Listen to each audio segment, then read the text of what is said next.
மச்சி நிக்கும் எல்லாருக்கும் பேபே. இந்த மாதிரி நேரத்துல தான் தெளிவா நிதானமா முடிவு எடுக்கணும். சரக்கு இருக்கா இல்ல வாங்கணுமா? Holidays-nale, adu namma GT Holidays da.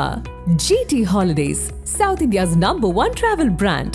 You know you are special when you're with GT Holidays.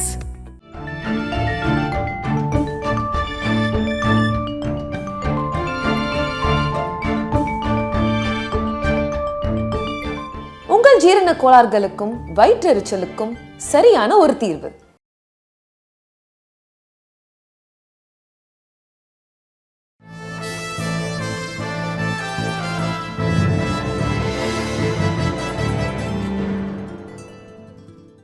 இளையராஜாவோட நீங்க பணியாற்றணும்னு நினைச்ச படம் ஏன் வரல? அந்த படம் ஆக்சுவலாக கம்போசிங் ராஜா சாரோட உட்காந்தேன். எப்படி இருக்குது அந்த? அது ஐயோ அவருக்கு என்ன ரொம்ப பிடிக்கும் சார். அதுக்கப்புறம் பல தடவைகள் நாங்கள் சந்திச்சிருக்கோம். ஒரு திருநெல்வேலிக்கு நான் ஃப்ளைட்டில் போகிறேன், அதே ஃப்ளைட்டில் அவர் தூத்துக்குடி வராரு. ரெண்டு பேரும் ஒரே ஃப்ளைட்டில் தான் போனோம். அவர் பிறந்த நாளுக்கு 2 முறை ஒரு வீட்டுக்கு போயிருக்கேன், அவருக்கு பொக்கையை கொடுத்துருக்கேன். அது மாதிரி இப்போ அவருக்கு பத்மஸ்ரீ விருதோ பத்ம விபூஷன் விருதோ கொடுக்கும்போது நான் ஃபோன் பண்ணி அவர்கிட்ட பேசி பாராட்ட தெரிவிச்சிருக்கேன். என்னுடைய முதல் படமான புது வசந்தமே பார்த்தீங்கன்னா இளையராஜா சார் மாதிரி ஆகணும்னு ஆசைப்பட்டு வந்து மெட்ராஸ் போட்டி வந்த 4 மியூசிஷியனுடைய லைஃப் தான் அது. ஆமாம், கதையே அப்படி தான் போகும். அதனால் அதெல்லாம் அவருக்கு தெரியும், கேள்விப்படாமல் இருப்பார். அவருடைய மிகப்பெரிய ஃபேனாக இன்றைக்கும். என் காரில் பார்த்தீங்கன்னா நான் தான் அடிக்கடி சொல்லுவேன், என்னுடைய கார் பயணத்தின் போது காற்று தாளாட்டியதை விட இளையராஜாவின் பாட்டு தாளாட்டியது தான் நான் அதிகம்பேன்.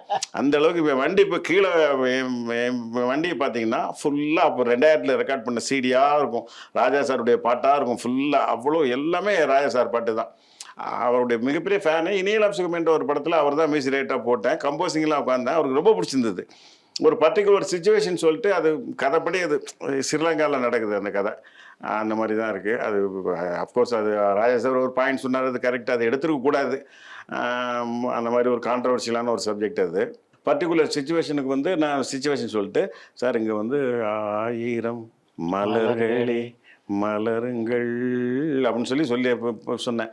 வழக்கமாக யாராவது பாடி காமிச்சா நீ வந்து இப்போ சுச்சுவேஷன் மட்டும் சொல்லு, பாடாதுன்னு சொல்லுவார் அவர். ஆனால் ஏன்ட்டு அவர் அப்படி சொல்லவே இல்லை. அவர் ஃபுல்லாக கேட்டார். அவர் அப்படியே ஹார்மோனியத்தை எடுத்துகிட்டு சரின்னு சொல்லிட்டு வாசிக்க ஆரம்பிச்சிட்டு அப்படின்னு சொன்னார். உனக்கு ஒன்று தெரியுமா, பாரதி ராஜா இந்த சுச்சுவேஷன் சொல்லும்போது நிறமாறப்போக்குள்ள அவரும் இந்த கதையை இந்த இடத்த பாட்டை சிலோனில் தான் எடுக்கிற மாதிரி இருந்தார். அப்புறம் அவருக்கு ஏதோ ப்ராப்ளம், அதனால தான் கொடைக்கானலில் போய் எடுத்தார் அந்த பாட்டை. நீ உனக்கு தெரிஞ்சு சொன்னியே தெரியாமல் சொன்னியே தெரிலன்னு சொல்லிட்டு அப்புறம் அதுக்கு டியூன் போட்டார், எக்ஸ்ட்ரானரி டியூன் போட்டார். அப்புறம் இன்னொரு சுச்சுவேஷனாக அதுக்கு வந்து நான் தானந்தன கும்மி குட்டி அது வந்து அது மாதிரி ஒன்று இருக்கும். அப்போல்லாம் அங்கே ஸ்ரீலங்காவில் அந்த 89 இந்த பீரியட்லாம் வந்து பார்த்திங்கன்னா நைட்டு ஊரடங்கு உத்தரவு இருக்கும், எஸ்பெஷலி யாழ்ப்பாணம் ஜாஃப்னாலெல்லாம் அது மாதிரி இருக்கும். அதை வச்சுட்டுலாம் சீக்வன்ஸ் இருக்கும். அப்போது ஒவ்வொரு வீட்லேயே ஒருத்தர் மாட்டிக்குவாங்க, அப்படி பாட்டு ட்ராவல் ஆகும்னு சொல்லிட்டு இருக்கும். அதெல்லாம் சொல்லும்போது அவருக்கு ரொம்ப பிடிச்சிருந்து ரொம்ப நல்ல அழகான ஒரு பாட்டு 7 பாட்டு போட்டு கொடுத்தாரு. அதெல்லாம் என்கிட்ட சீரியல் இருந்தது எல்லாம். அது என்னாச்சுன்னு தெரில. ரொம்ப நான் அவருடைய பெரிய ஃபேன்றது அவருக்கும் தெரியும். என்னமோ எனக்கு அந்த வாய்ப்பு கிடைக்கல. இப்போ அநேகமாக என் பையன் ஒரு தெலுங்கு படம் இப்போ பைலிங்குவல் தமிழ் தெலுங்கு ஒன்று நடிக்கிறான் ஒன்று. அதில் ராஜா சார் போடலான்னு பேசிகிட்டு இருக்காங்கன்னு நினைக்கிறேன். கிடைச்சுன்னா எனக்கு கிடைக்காத ஒரு பாக்கியம் என் பையனுக்கு கிடைச்சிருக்குன்னு சந்தோஷப்பட்டுருக்கேன். வணக்கம் வணக்கம், சொல்லுங்கள். 4 படம் இயக்குனாலே எல்லாரும் ப்ரொடியூசர் ஆயிடுறாங்க. நீங்க இவ்வளவு படம் இயக்கி இன்னும் ப்ரொடியூசரா கூட இது பண்ணிருக்கேன். அவ்வளவு வசதி என்கிட்ட இல்லைங்க, ப்ரொடியூசரா அளவுக்கு வசதி இல்லை. அதே மாதிரி எஸ் ஏ ராஜ்குமார் சார் கூட 6-7 படம் படிக்கிறீங்க சார். ஆமா ஆமா. அப்ப சிப்பி கூட 3 படம் படிக்கிறீங்க. ஆனா இளையராஜா சார், தேவா சார் அவங்க கூட பண்ணல சார். இளையராஜா சார், தேவா சார் கூட நான் பண்ற மாதிரி ஒரு இது இருந்தது. அது கூட ஆக்சுவலா அந்த இன்கம் டாக்ஸ் பாலகிருஷ்ணன் ஒரு உங்களுக்கு தெரிஞ்ச ஒரு டிஸ்ட்ரிபியூட்டர் இருந்தார். அவருக்கு பெரிய ஸ்பெஷாலிட்டி என்னன்னா எல்லாருக்கும் அட்வான்ஸ் கொடுப்பாரு. அவரே சொல்லுவாரு, நான் எல்லாருக்கும் ஜெமினி கணேசன் காலத்துல இருந்து அட்வான்ஸ் கொடுத்துருக்கேன், அப்புறம் திருப்பி வாங்கிட்டேன் அப்படின்னு அதை பெருமையா அவர் சொல்லுவாரு. அப்படியே என்கிட்டே அட்வான்ஸ் கொடுத்து திருப்பி வாங்கிட்டாரு. அதுதான் அப்ப அவருக்கு ஒரு படம் பண்ற மாதிரி இருந்தது. அதுல என்னன்னா பிரசாந்துக்கு அது 2வது படமா இருந்திருக்கும். ஏன்னா வைகாசி பிறகு பிரசாந்த் திவ்ய பாரதின்னு ஒரு நிலா பண்ணல நடிச்சதுல அது யார் சூசைட் பண்ணிட்டாங்க. அவங்க ஹீரோயின் அவங்கள வச்சு ஒரு அருமையான லவ் சப்ஜெக்ட் ஃபுல்லா ஊட்டிலேயே நடக்கும். அதுக்கு தேவாசார் மியூசிக் போடுற மாதிரி. அப்போ தேவாசார் ஒரு படம் தான் என்னமோ பண்ணியிருந்தாரு நினைக்கிறேன், பெரின்சுலால கம்போசிங் அந்த மாதிரிலாம். அவர் வந்து பார்த்தாரு, மீட் பண்ணோம். பட் அதுவும் அது இப்போ பண்ண முடியல. அப்போ இந்த நேரத்தில் ராஜீவ் டெத்து அப்படி பல காரணங்களால் அது கொஞ்சம் தள்ளி போச்சு. அப்புறம் அந்த படமே நின்று போச்சு, அதனால பண்ண முடியல. தேவா சார் கூட அதில் இருந்தால் பண்ணியிருந்திருப்பேன், அந்த படம் பண்ணியிருந்தா. சார் பெருங்குடி கூட ஓடல சார். பெருங்குடி ஆனால் பாட்டு பாட்டு மட்டும் நல்லா தான் சார் இருக்கு பாட்டு. ஆனா ஆமா. பெரும்புலி அந்த ஓடல. அது ஒரு தப்பான சப்ஜெக்ட்டுங்க. அதை நான் எடுத்துருக்க கூடாது. அது வந்து அதை எடுத்ததுக்காகவே நான் கில்ட்டியா ஃபீல் பண்றேன். அது ஏன்டா எடுத்தோன்னு நினைச்சு ஃபீல் பண்றேன். அது தப்பான படம். அது ஓடிடக்கூடாது. அது ஓடினா தான் நான் வருத்தப்பட்டிருப்பேன். அது ஓடாம போனதுனால சந்தோஷம் தான் பண்றேன். ஓகே சரிங்க சார். சார். Thank you sir. நன்றி நன்றி நன்றி நன்றி. நம்முடைய பேட்டிக்கு வரும்போது சொல்லியிருந்தார் பாபா லட்சுமணன், ம், விஜயகாந்த் நீங்களும் சேர்ந்து ஒரு படம் பண்ணணும்னு ஆசைப்பட்டு விஜயகாந்த் போய் சொன்ன போது ம். முதல்ல விக்ரமனை கேள்வி அவர் நம்மளை வச்சு பண்றாரான்ட்டு அப்படின்னு சொன்னாருன்னு. ஆமாம் இருந்தாரு. டி சிவா சார் வந்து என்கிட்ட பேசினாரு. நான் உடனே பண்றேன். அப்போ தேமுதிக ஆரம்பிச்சிட்டார் அவர். ம். அவன் பண்ணுறேன்னு சொல்லிட்டேன். இப்போ பண்ணேன். அது மாதிரி அவரும் ரொம்ப கொஞ்சம் வானத்தை போல பண்ணும்போது சின்ன சின்ன முரண்பாடுகள் இருந்து எனக்கு அவருக்கு அது. பட் வானத்தை போல ரிலீஸ் ஆகிட்டான உடனே அவர் கொஞ்சம் அதாவது படம் நான் ஒரு மொத்தம் 55-60 நாள் தான் ஷூட்டிங் நடந்திருக்கும் வானத்தை போல. அது எல்லாம் ஸ்மூத்தாக போச்சு. ஒரு நாள் ஒரு சின்ன ஒரு விஷயத்தில் எனக்கு அவருக்கு ஒரு முரண்பாடு வந்தது. அப்புறம் அவர் படம் ரிலீஸ் ஆகி படம் ஹிட் ஆச்சு. அவர் ப்ரொஜெக்ஷன் போடும்போதே கருப்பேவப்பினர்லாம் கூட்டு வந்து காமிச்சாரு. கலைஞர் பார்க்கும்போது விஜயகாந்த் சார் வந்து பார்த்தாரு. அப்போ அன்னைக்கு வந்து அமிதாப் பச்சன் சார் அப்போ வந்து எனக்கு என்னன்னா, நான் சூரியவம்சம் ஹிந்தி ஃபர்ஸ்ட் நான் தான் பண்ற மாதிரி இருந்தது.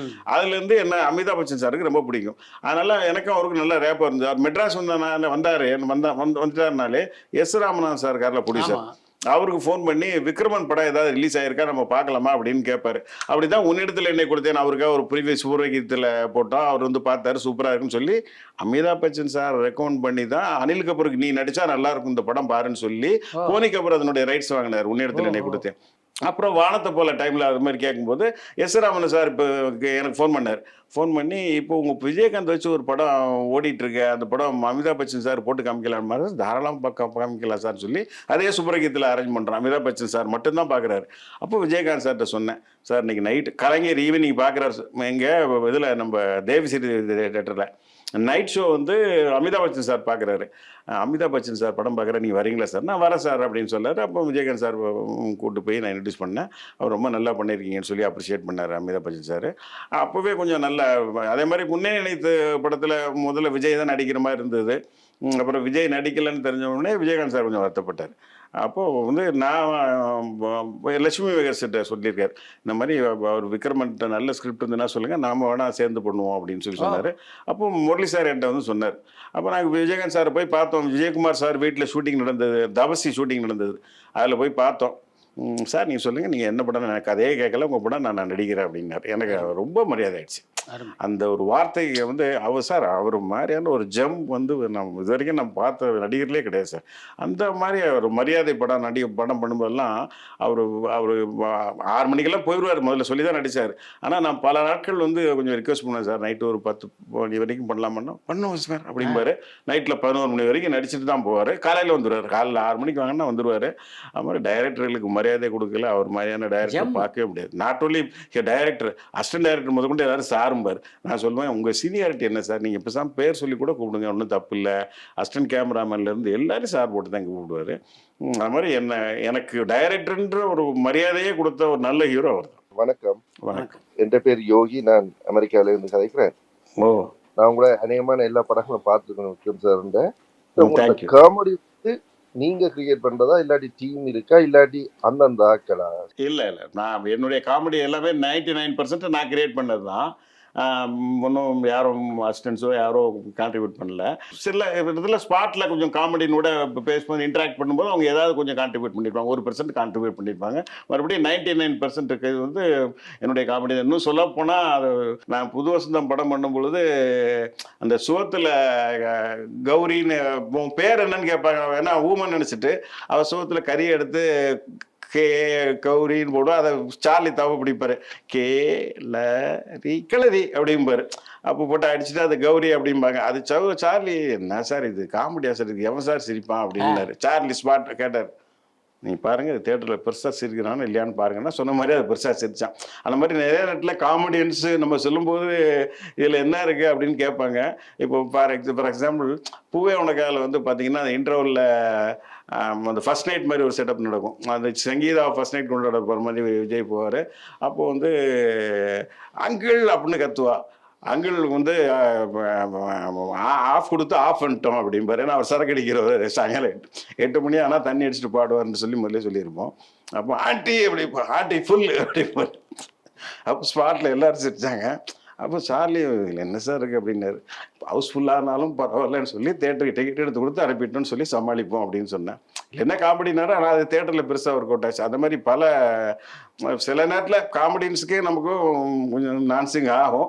அப்புறம் அவங்க ஒத்துக்கிட்டு பண்ணுவாங்க. ஆனால் தேட்டரில் அது ஆடியன்ஸ் ரியாக்ஷன் நல்லாயிருக்கும்.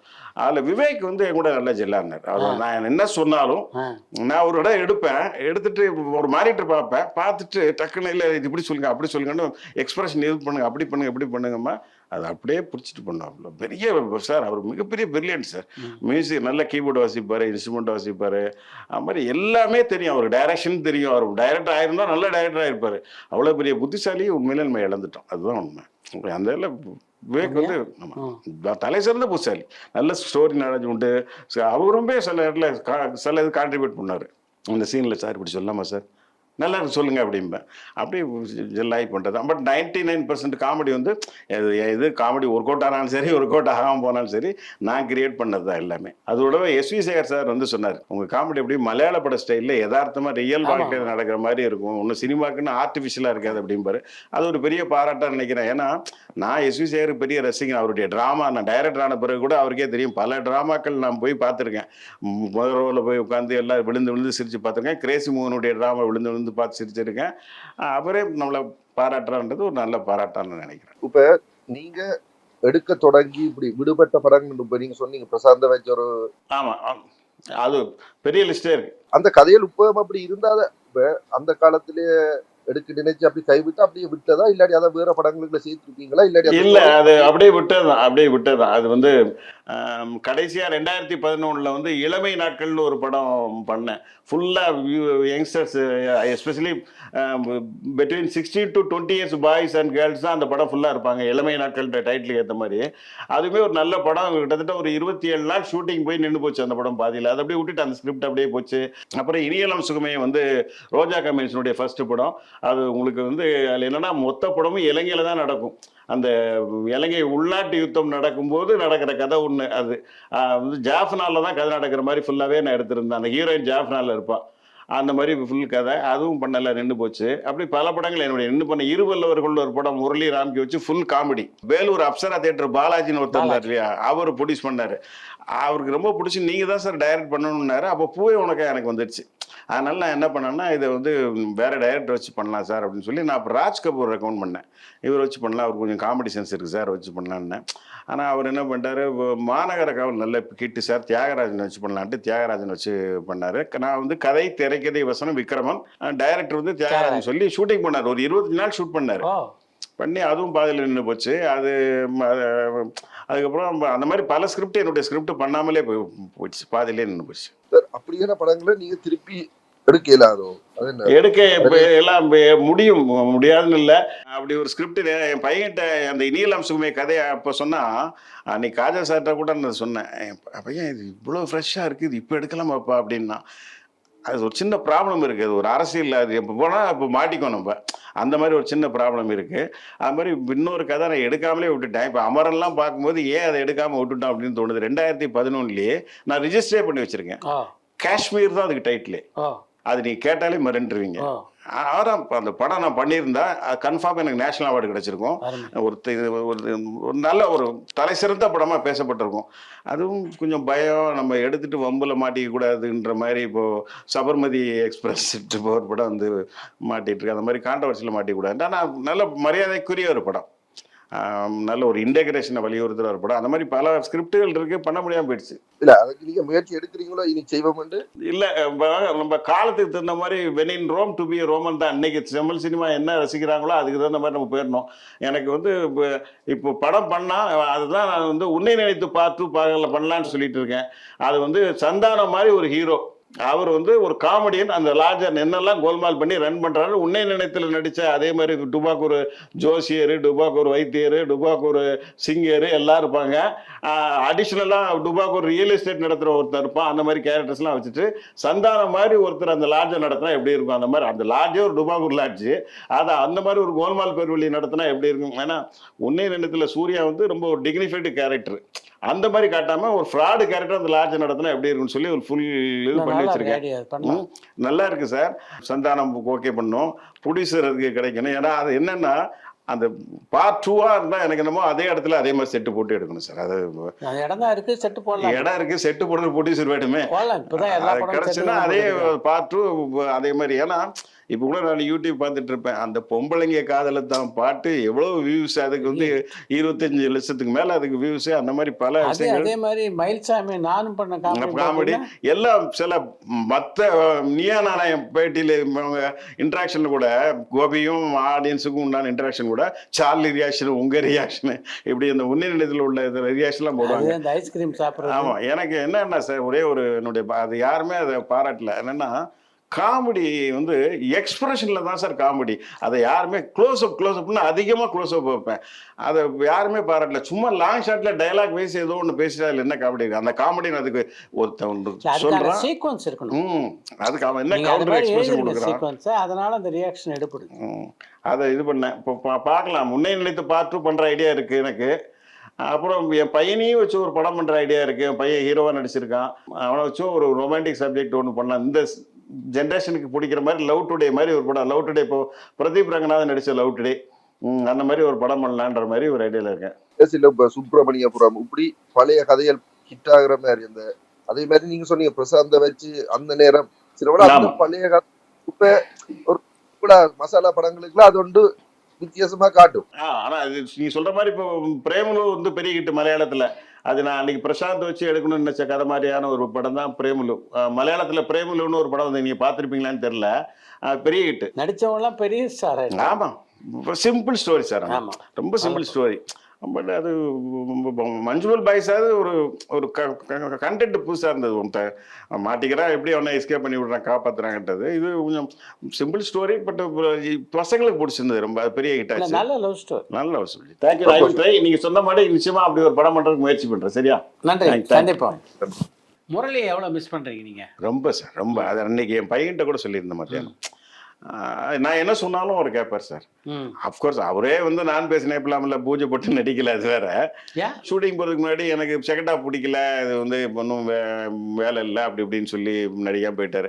அப்புறம் படம் ரிலீஸ் ஆன பிறகு அவர் நான் தியேட்டரில் கூட்டு போய் உதயம் தியேட்டரில் காமிச்சேன். அவர் தியேட்டரில் ஹீரோ கிடைச்ச ரெஸ்பான்ஸ் ஆனந்த் பாபுக்கு. அதுக்கப்புறம் ஆனந்த் பாபுக்கு நிறைய படம் வந்தது. புது வசந்த விட நான் பேசினேன் இல்லாமல் தான் நிறைய படம் வந்தது. அப்புறம் காமிச்சேன். அவர் சரியாக மிஸ் பண்ணிட்டேன் சார் இந்த படம், சாரி சார் அப்படின்னாரு. ஆனால் சொல்கிற மாதிரியே எனக்கா ஒரு பூவே உனக்கால ஒரு சாங் வந்து கெஸ்ட்டாக வந்து பண்ணி கொடுத்துருப்பாரு. அது காசு பணம்லாம் வாங்கலை, ஒரு பைசா கூட வாங்கலை, ஃப்ரெண்ட்லியாக பண்ணி கொடுத்தாரு.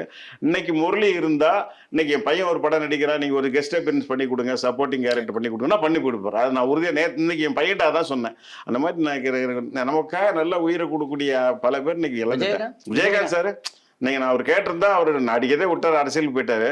இப்போ நீங்கள் செந்தூர பாட்டியில் விஜய் பண்ணி கொடுத்த மாதிரி என் பையனுக்கு ஒரு படம் பண்ணி கொடுங்க சார் அப்படின்னா கண்டிப்பாக பண்ணி கொடுத்துருப்பார். அது அந்த மாதிரி நல்ல ஆர்டிஸ்ட்டு. இப்போ நானும் விஜயகாந்த் சார் இறந்ததுக்கெல்லாம் முடியல அன்றைக்கி ஃபுல்லாக எனக்கு அவ்வளோ அப்செட்டு. என் பையன் நானும் வரேன்ட்டான். ஏன்னா விஜயகாந்த் சார் பையன் வந்து என் பையனுக்கு நல்ல ஃப்ரெண்டு, சண்முக பாண்டியன்லாம். நானும் வரப்பான்னு சொல்லி அந்த கூட்டத்துக்கு மத்தியில் ஒரு காலைல ஒரு 11:30 மணி நினைக்கிறேன், நான் ஆர் விஜயகுமார், பேரரசு எல்லாரும் கூட்டத்துக்கு மத்தியில் புகுந்து எப்படி எல்லாமோ கஷ்டப்பட்டு போய் பார்த்தோம். முடியல என்னால். விஜயகாந்த்ன்ற அதுக்கு முன்னாடியே சார் நான் ஒரு விஜயகாந்த் சார் இறக்கிறதுக்கு முன்னாடியே ஒரு 6 மாதம் முன்னாடி நான், செல்வமணி, பேரரசு, ஆர் விஜயகுமார் 4 பேரும் ஒரு வீட்டில் போய் பார்த்தோம். அன்னைக்கே அழுதுட்டேன். நம்ம எப்படி பார்த்த ஒரு கேப்டன் வந்து இன்னைக்கு வந்து பேச முடியாமல் இது பண்ணாமல், ஆனால் எங்களெல்லாம் நல்லா ஐடென்டிஃபை பண்ணார். பார்த்தார், பேச முடியாமல் வந்து நிற்க 2 பேர் பிடிச்சிட்டு இருக்காங்க பின்னாடி. அன்றைக்கே அழுதுட்டேன். அதே மாதிரி விஜயகாந்த் சார் ஒய்ஃப், அவங்க மேடம் இருக்காங்களே பிரேமலாத மேடம், அவங்களும் இப்போ என் வீட்டில் வந்து என் ஒய்ஃப் வந்து பார்த்தாங்க. என் ஒய்ஃபுக்கு உடம்பு சரியில்லாமல் 6 வருஷமாக பெட்ரிட்டனாக இருக்காங்க. வந்து பார்த்துட்டு ஆறுதல் சொல்லிவிட்டு ரொம்ப நேரம் 2 மணி நேரத்துக்கு மேலே பேசிகிட்டு இருந்தாங்க. அந்த மாதிரி அவங்களும் தங்கமான கேரக்டர். விஜயகாந்த் சாருடைய 2 பசங்களும் சரி. அவன் சண்முக பாண்டி நீங்கள் வேணால் பாருங்கள், பெரிய ஹீரோ வருவான். நான் அடித்து சொல்கிறேன், அவன் பையனுக்கு பெஸ்ட்டு ஃப்ரெண்டு. அவனும் நல்லா அந்த படைத்தலைவர்லாம் போஸ்டர் பார்க்கும்போதே நல்லா இருக்குது. நிச்சயமாக பெரிய ஆளாக வருவான், வரணும். கலைஞர் எத்தனை முறை சந்திச்சிருக்கீங்க? புதிய பாதை ப்ரொஜெக்ஷன் அவர் மேனால பார்த்தாரு. அப்புறம் கலைஞர் முதலமைச்சரெல்லாம் பதவியேற்ற பிறகு போய் உனக்கா போட்டு காமிச்சோம். உன்னே நினைத்து வரைக்கும் காமிச்சேன். சினேகா மேரேஜ் அப்போ நான் கிராண்ட் சோலா ஹோட்டலில் வந்து நான் உள்ளே போகிறேன். கலைஞரை பார்த்துட்டு கீழே வர்றாரு. இப்போல்லாம் படத்துக்கு கூப்பிடுறதில்ல, ஆட்சி மாறணுன்னு படம் கூப்பிடுறதில்லை அப்படின்னாரு. கலைஞர் மாதிரி ஜெயலலிதாவோட பேசக்கூடிய ஆமாம் சார், புதிய மன்னர்கள் டைமில் எனக்கு உண்மையிலேயே கொஞ்சம் நான் அவங்க மேடம் அட்டாக் பண்ணி ஒரு சீன் பண்ணியிருக்கேன்ற மாதிரி இந்த டிராஃபிக்கில் கார்லாம் வரும் நிறுத்துவாங்க. அது ஜெயலலிதா மேடம் சிஎம் ஆக்ஷன் எடுக்க போகிறாங்க அப்படின்னாங்க. பரபரப்பான சினிமா செய்திகள், நட்சத்திரங்களின் பேட்டிகள், சினிமா வரலாறு ஆகியவற்றை பார்க்கவும் படிக்கவும் உங்களுக்கான இணையதளம் tourantalkies.co.